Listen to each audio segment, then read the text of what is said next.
My brother, with all the love that I have in my heart, you need a drive rush. What kind of place is this? I'm not gonna lie to you, bro. Like, there is no reason here why we're so afraid. Our opponent has not shown themselves to be someone who can check drive rush immediately. There is no reason why we should be going for neutral jump, neutral jump, neutral jump. What are we doing? We have what we call full butter. Okay, he only has this much left and one drive gauge or one super gauge, right? We can take advantage of this. Let's go. Let's make an option. So instead of selling by doing neutral jump, neutral jump, neutral jump, how about we get started? So instead of doing neutral jump, right kicks, how about we run at our opponent?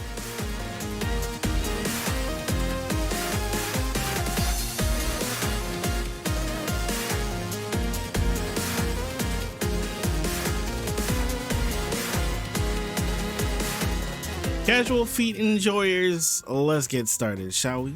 So here's one thing I'll say about fighting Jamie. Jamie is a slightly annoying character. He annoying in the sense that a lot of his stuff is kind of surrounded by spacing.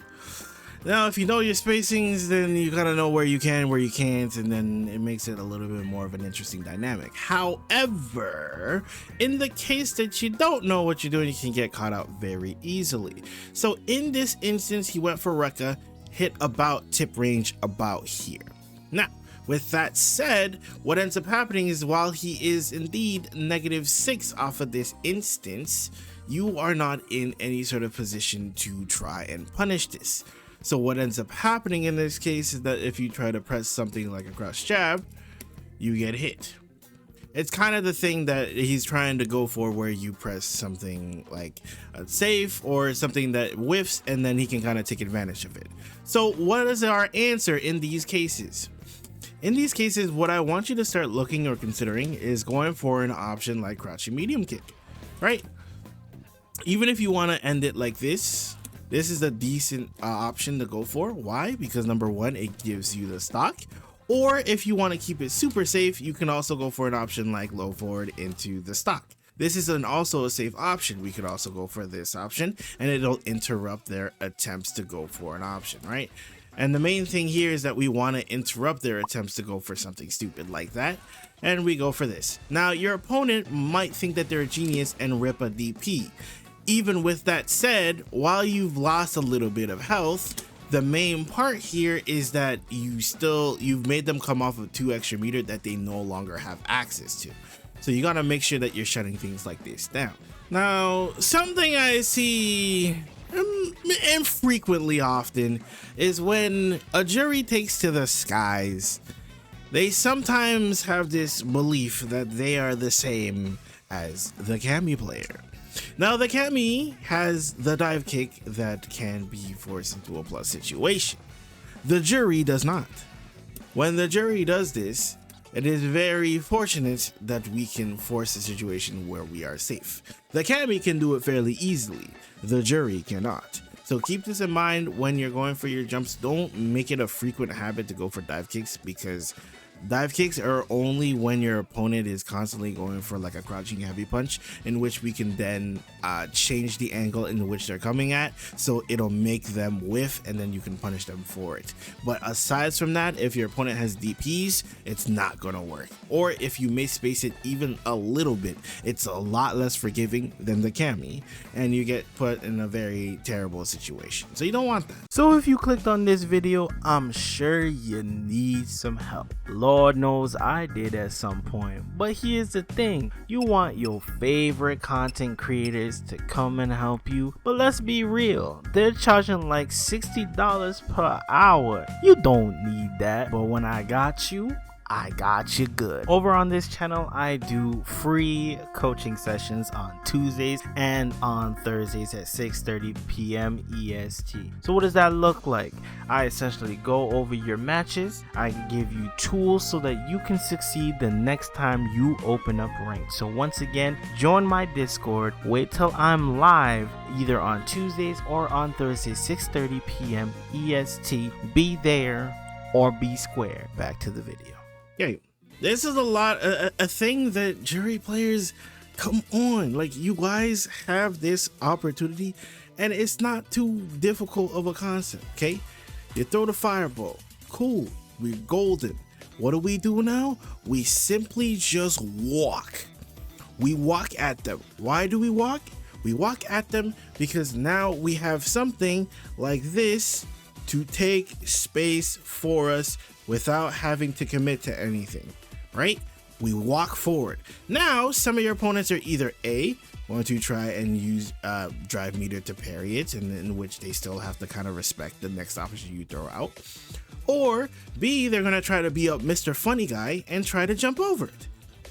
In the case that they jump over it, we have free hands to do whatever we want, so we can just simply anti-air them and they die. It's not too difficult of a thing. Now if they start respecting it, now you have to add a little bit more pizzazz to your offense, but we'll get there when we get there. But the main point about this is that you simply just need to walk forward, and if they jump, anti-air.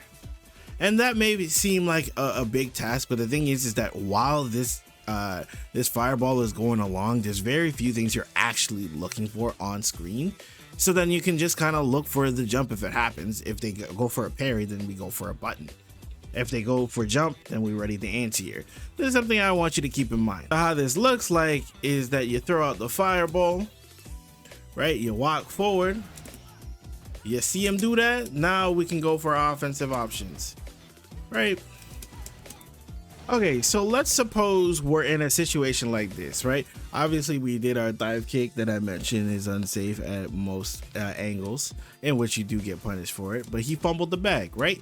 He noticed that he had to stop, right?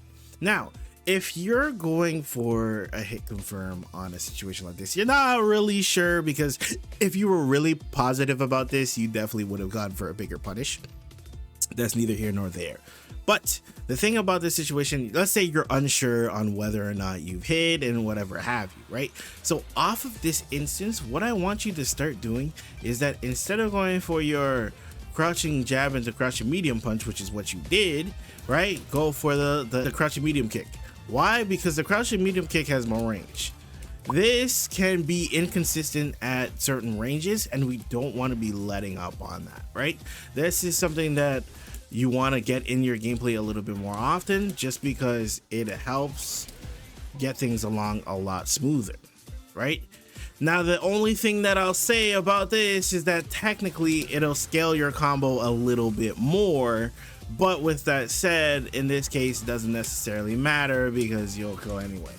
Something that your resident Jamie is bound to do sometimes is that they're bound to rip a sweep.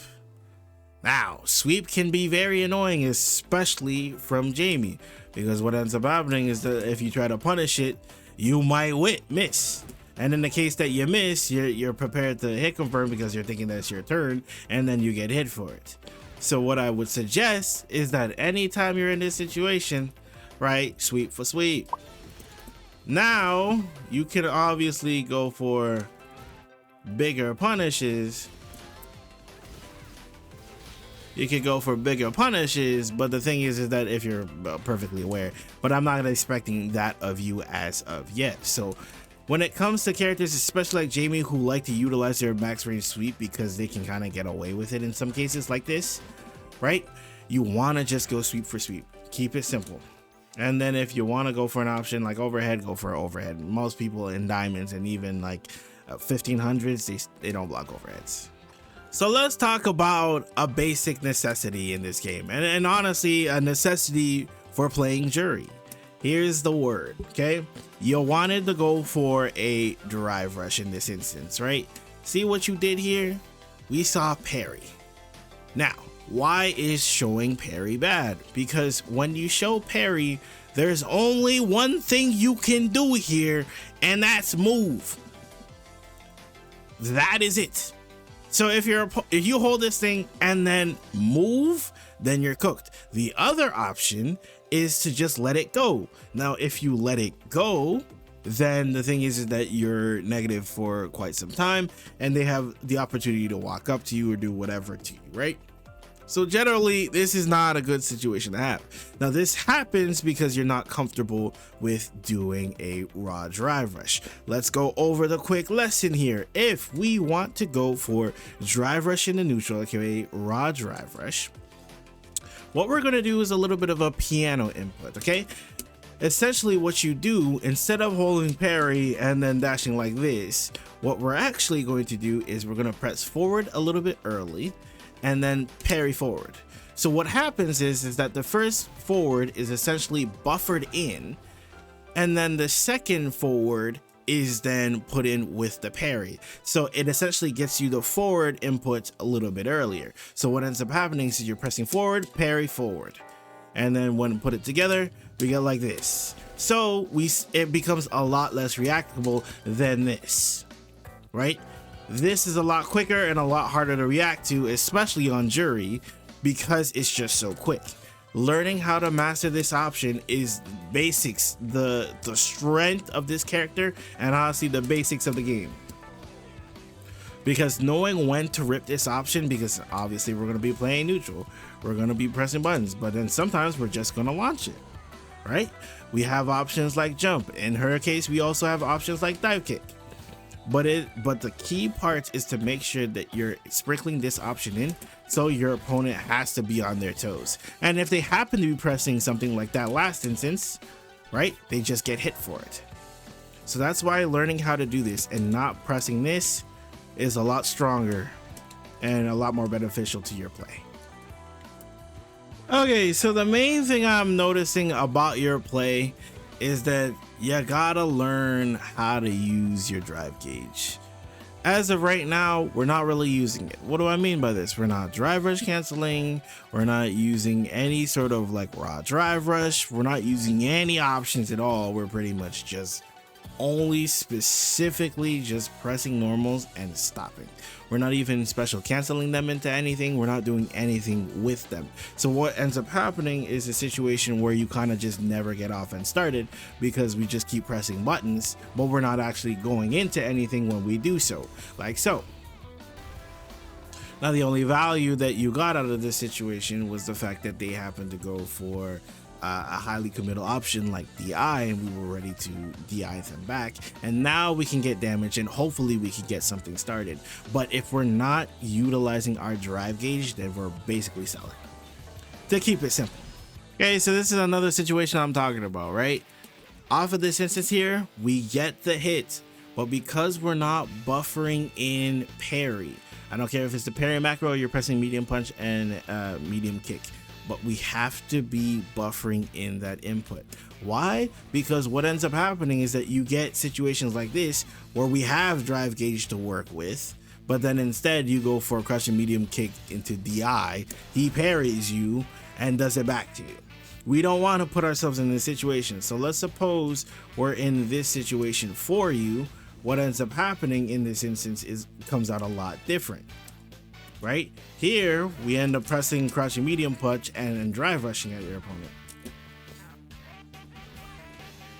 Right, and we win. The thing about pressing crouching medium punch into parry is that notice how when I don't touch him, I don't get anything. Right? If I don't touch him, I don't get anything. But the moment I make contact with him, that's when it comes through. And that is the important part of doing this, is that if we don't understand the fact that we can get drive rush off of these instances, especially if you go for an option like this, we can definitely take advantage of it. And honestly, every advantage in your corner will help you improve drastically in this game. Right? Notice how I'm whiffing, nothing. I touch, I get it. I don't know whether or not I'm going to touch, especially at max ranges. But if I do touch, I'm gonna get the drive rush and then I can start the offense. It's especially important in cases like this because this sort of drive rush can either A, start the offense for the kill, or B, kill outright. Okay, so one thing I want to bring your attention to is that this moment right here was pivotal. Okay, you got comboed, you know what I mean? You got hit by the command grab, the situation's looking a little dire, you hit the crouching heavy punch, right? It's a little bit of a scramble, But here's what happens. You go for raw drive rush off of this instance, right? What you decide to do in this instance was forward throw, right? It was a successful throw. It was a successful throw off of this instance. But what we should have done off of this instance, instead of throwing them back into the wilds, in which you kind of have to get your way back in, what should have been done is that you should go for a back throw here.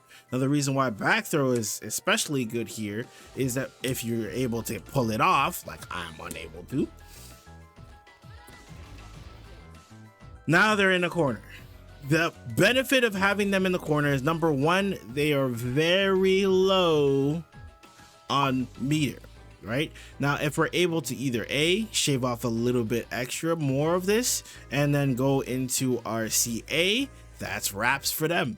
If we're able to take advantage of this, this is really crucial to have inside your back pocket, because what ends up happening in this instance is that we can take advantage of the fact they have no more super meter and no more drive gauge, and force them into a situation that's near checkmate, right? And then they die. Okay, the other thing that seems to be a consistent theme is that you're very afraid of getting DP'd. Okay, now in an instance like this, right, we got a little bit of a scrambly ants here. After this, enforce your will. Why? Because on this occasion, let's say they go for an EXDP. It's burnout season for them.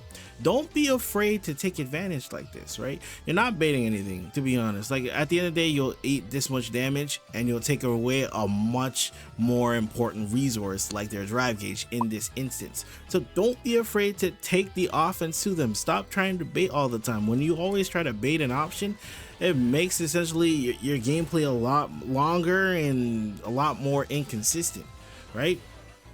You hit this thing right here, you hit the forward dash, and then you rush at them. And honestly, that's game.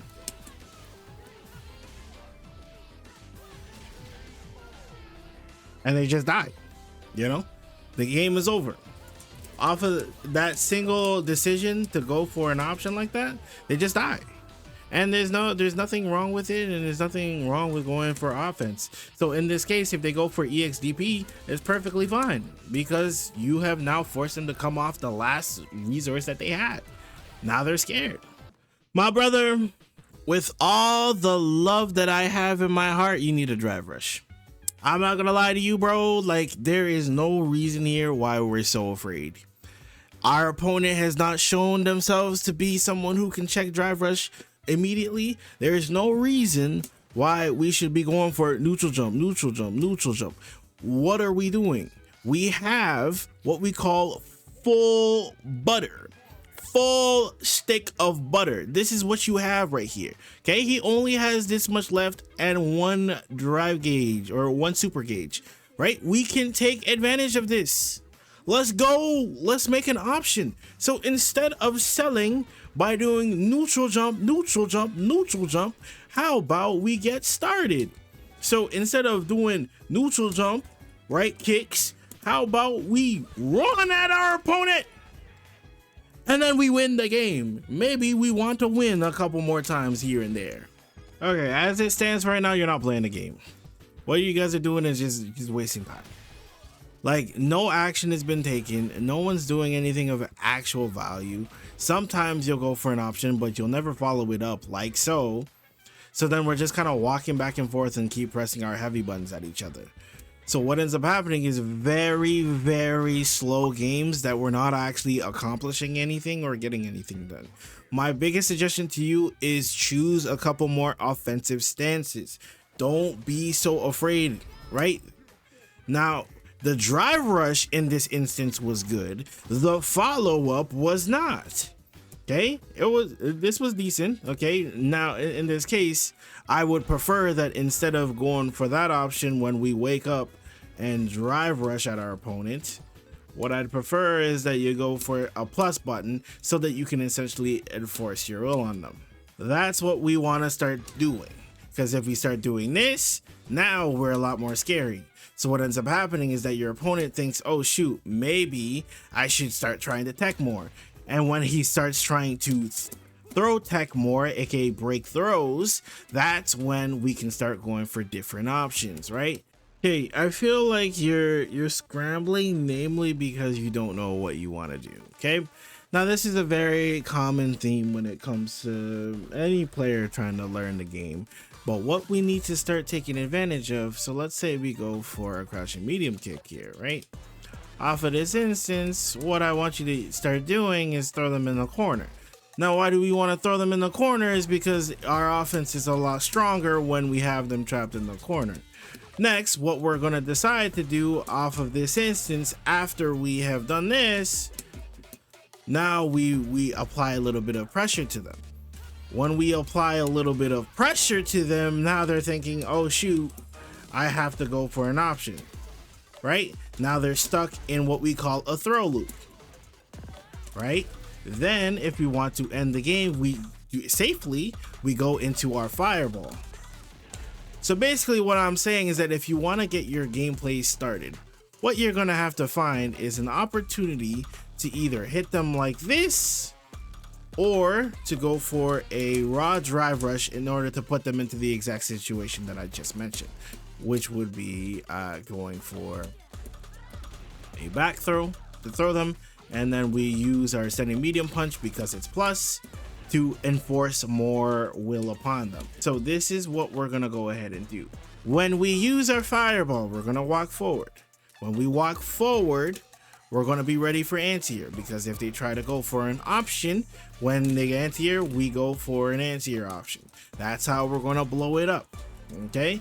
I want you to take it one step at a time, because I feel like you're trying to scale the rails too fast and get to a level of play that we're not at yet, which is out of love, but we're being for real. We throw the fireball, we look for an opportunity to go for something, right?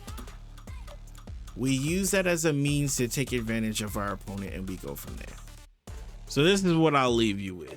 If you want to be more successful with this character, first and foremost, one thing that we have to cut out is the crouching medium kicks into DI.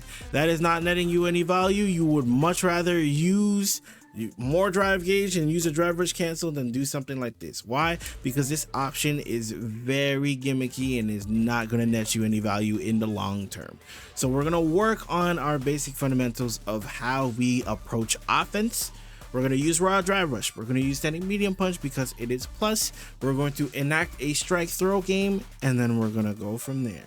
Now, with that being said, any questions?